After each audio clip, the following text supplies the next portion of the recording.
আসসালামু আলাইকুম রহমতুল্লাহি ওয়া বারাকাতুহু। প্রিয় শিক্ষার্থীরা, আশা করছি সবাই আল্লাহর রহমতে ভালো আছো। জেনারেল আমরা আজকে গুরুত্বপূর্ণ টপিক আলোচনা করতে যাচ্ছি বিবিধ ক্ষতি।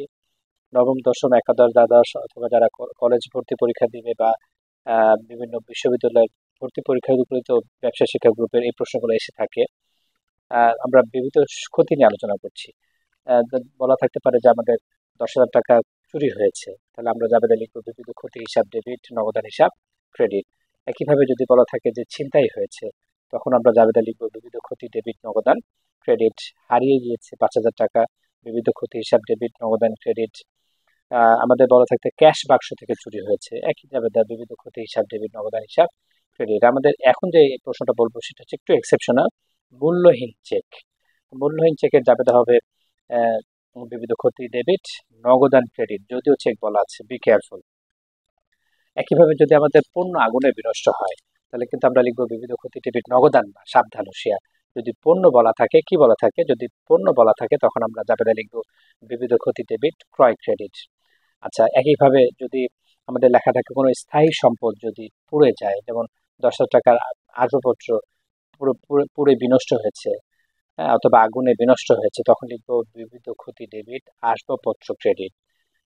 30,000 টাকার যন্ত্রপাতি বন্যা পানিতে ক্ষতিগ্রস্ত হয়েছে, তখন লিখবো বিবিধ ক্ষতি ডেবিট, যন্ত্রপাতি ক্রেডিট, সাবধান। স্থায়ী সম্পদের বেলায় স্থায়ী সম্পত্তি ক্রেডিট করতে হবে। তবে আমরা এই জাবেদাগুলোর মোটামুটি সহজেই হয়তো পারি, কিন্তু আমাদের মূল সমস্যা হয় ব্যাংক থেকে উত্তোলন করার ক্ষেত্রে কোন ক্ষতিটা লিখতে হয় আর কোন ক্ষতিটা লিখতে হয় না, সেটা নিয়ে আমাদের অনেক কনফিউশন তৈরি হয়। ব্যক্তিগত প্রয়োজনে ব্যাংক হতে উত্তোলন করার পর যদি ক্ষতি হয়, তাহলে সেই ক্ষতিটা দেখানোর কোনো সুযোগ নেই। আমি আবারও বলছি, ব্যক্তিগত প্রয়োজনে যদি ব্যাংক হতে উত্তোলন হয় আর যদি ওটা ক্ষতিগ্রস্ত হয়, ওই ক্ষতি দেখার সুযোগ নেই। কেন? কারণ মালিক ব্যবসায়ের থেকে ব্যাংক থেকে টাকা নিয়ে গিয়েছে, এ পর্যন্তই যথেষ্ট। ওটা নিয়ে কি করছেন সেটা আমাদের দেখার বিষয় না। যেমন ফর এক্সাম্পল আমরা বলছি যে ব্যক্তিগত প্রয়োজনে ব্যাংক হতে উত্তোলন 10,000 টাকা, পথে ছিনতাই হলো 5,000 টাকা। তাহলে এই ছিনতাইয়ের অংশটুকু কিন্তু আমরা লিপিবদ্ধ করবো না, কারণ এটা তার ব্যক্তিগত কাজে নিয়েছে। তবে জাবেদা তো অবশ্যই হবে, আমরা লিখবো উত্তোলন ডেবিট, ব্যাংক ক্রেডিট 10,000। কত ক্ষতি হলো এটা আসে যাবে না। অন্যদিকে যদি ব্যবসায় প্রয়োজনে ব্যাংক হতে উত্তোলন 10,000 আর পথে ছিনতাই হলো 3,000, অবশ্যই এটা কিন্তু লিপিবদ্ধ করতে হবে। আমরা আবারও প্রশ্নটা বলছি, ব্যবসায় প্রয়োজনে ব্যাংক হতে উত্তোলন 10,000, পথে ছিনতাই হলো 3,000, তখন আমরা জাবেদা লিখবো বিবিধ ক্ষতি ডেবিট 3,000।